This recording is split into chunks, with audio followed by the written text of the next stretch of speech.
अस्सलाम वालेकुम नाजरीन, हाईटेक न्यूज के खबरनामे में आपका खैर मकदम है। मैं हूं नेहा खान। नजर डालते हैं आज की अहम खबरों पर।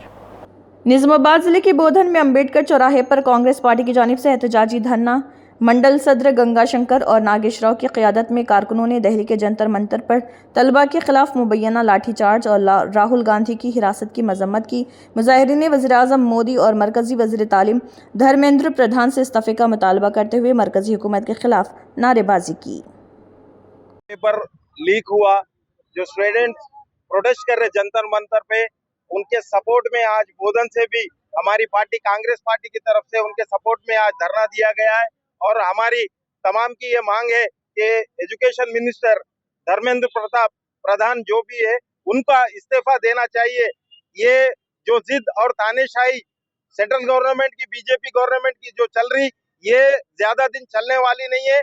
तमाम जो भी नौजवान है, ये मुल्क के नौजवान, ये तानाशाही को देख रहे हैं। ये आगे आने वाले इलेक्शंस में इनको भी मालूम होगा। और जो बच्चों के ऊपर लाठी चार्ज कर रहे, ये बच्चों के ऊपर तो छोड़ो, बच्चियों के ऊपर भी जो है लाठी चार्ज कर रहे, ये ऐसी जो है हुकूमत ज्यादा दिन चलने वाली नहीं है। हम नरेंद्र मोदी और पीएम नरेंद्र मोदी और जो है तमाम बीजेपी हुकूमत को ये बोलना चाह रहे कि आप लोगों की तानेशाही ये मुल्क को बर्बाद कर रही, ये मुल्क नौजवानों को बर्बाद कर रही, और एजुकेशन सिस्टम को जो है आप खत्म करना चाह रहे। और यूपी में भी एक जौहर यूनिवर्सिटी है, वो यूनिवर्सिटी को तोड़ के भी आप जो है ये बताना चाह रहे कि मुल्क को जाहिल करना चाह रहे। ये मुल्क में ऐसा चलने वाला नहीं है। इसलिए आज जो भी बच्चे जंतर मंतर पे प्रोटेस्ट कर रहे, उनके सपोर्ट में बोधन की तरफ से, कांग्रेस पार्टी की तरफ से हमारा उनको सपोर्ट है।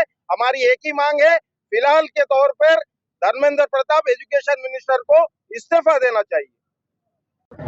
हिंदुस्तान के 7.5 करोड़ जो स्टूडेंट के साथ पेपर लीक का मसला हुआ, उस स्टूडेंट्स के लिए नरेंद्र मोदी के घर पे राहुल गांधी साहब ने जो धरना किया था, और राहुल गांधी साहब को वहां से जो डिटेंशन कर लेकर गया, वहां पर उनके नाक पर मार लगने से खून भी निकला। राहुल गांधी साहब का कहना यह है कि जो 7.5 करोड़ नहीं, पूरे हिंदुस्तान की आवाम के साथ जो नरेंद्र मोदी और उनकी बीजेपी पार्टी ने ज्यादती की है, उस ज्यादती से लड़ने के लिए राहुल गांधी हिंदुस्तानी हर नौजवान, बूढ़े बुजुर्ग नौजवानों के साथ खड़े होने का वादा किया है। और हिंदुस्तान में अगली बार कांग्रेस की हुकूमत लाकर इस एजुकेशन को बेहतर से बेहतर बनाने का वायदा किया है। अल्लाह हाफिज। పత్రాల లీకేజ్ పై మొట్టమొదటి నుంచి కూడా రాహుల్ గాంధీ వ్యతిరేకిస్తా ఉన్నారు। దీనిలో భాగంగా మొన్న ఏదైతే పార్లమెంట్ ముందు యువకులందరూ ధర్నా చేస్తే వారిపై లాఠీ చార్జీలు చేసి వారికి ఎంతో ఘోరంగా కొట్టడం జరిగింది, మరియు వారి మీద బాష్పవాయువులు ప్రయోగించడం కూడా జరిగింది। దీన్ని నిరసిస్తూ నిన్న రాహుల్ గాంధీ గారు మరియు మా పార్లమెంట్ సభ్యులు, మా అధ్యక్షులు ఖర్గే గారు, ప్రియాంక గాంధీ గారు అందరు కలిసి ఏదైతే ప్రధాని మోదీ ఇంటి ముందు ధర్నా చేసిండ్రో వారిపై కూడా అనుచితంగా ప్రవర్తించి వారిని కూడా చాలా విధంగా దౌర్జన్యాలకు గురి చేసి వాళ్ళ మీద కొట్టడం కూడా జరిగింది, మరియు వారందరినీ కూడా అక్రమంగా అరెస్టు చేయడం జరిగింది।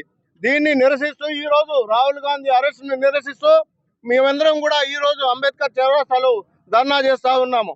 మొట్టమొదటిగా మేమందరం కోరేది ఒకటి, ఏదైతే పరీక్ష పత్రాల లీకేజ్ కారకుడైన ధర్మేంద్ర ప్రధాన్ వెంటనే రాజీనామా చేయాలని సందర్భంగా కోరుతా ఉన్నాము। అలాగే ఏదైతే ఈ పరీక్ష పత్రాల లీకేజ్ మూలంగా ఆత్మహత్యలు చేసుకున్నారో, మరియు నిన్నటి దాంట్లో దెబ్బలకు పాలై ఎంతో ఆసుపత్రుల పాలైనో వాళ్ళందరికీ కూడా నష్టపరిహారం ఇవ్వాలని ఈ సందర్భంగా కోరుతున్నాం। కాబట్టి ఇందు మూలంగా మరొకసారి తెలియజేస్తున్నాం ఏంటంటే, ఏదైతే అక్రమ అరెస్టులను ఇప్పటికైనా ఆపాలని ఈ బీజేపీ ప్రభుత్వాన్ని కోరుతా ఉన్నాం। రోజు బోధనలో ధర్నా పెట్టిన కారణము, ఈరోజు నేట్ పేపర్ లీకేజ్ పూర్తి బాధ్యత బీజేపీ గవర్నమెంట్ అని మేము భావిస్తున్నాము। అలాగే ఏదైతే గిట దీనికి పిల్లలతో చెలగాట పడుతున్న బీజేపీకి బుద్ధి చెప్పాలని ఈరోజు మేము బోధన అంబేద్కర్ చౌరస్తా ధర్నా కార్యక్రమం ఏర్పాటు చేయడం జరిగింది। అదేవిధంగా రాష్ట్ర వ్యాప్తంగా ఈ ధర్నా కార్యక్రమం జరుగుతున్నది।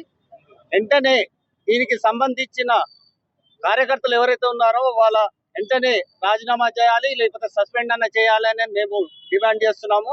అదేవిధంగా ఈ రోజు మా ధర్నా కార్యగా ముందు ఈ చేసే ఉద్దేశం ఏంటంటే గిట్ట పిల్లల భవిష్యత్తును ఆడుకుంటున్న ఈ బీజేపీ గవర్నమెంట్ ని దించాలని మేము పూర్తిగా ఈ కాంగ్రెస్ ఈ రోజు మేము పెద్ద కార్యకర్తలు ప్లస్ కౌన్సిలర్లు అందరూ పాల్గొని ఈ ధర్నాను విజయవంతంగా చేస్తామని కోరుతున్నాం.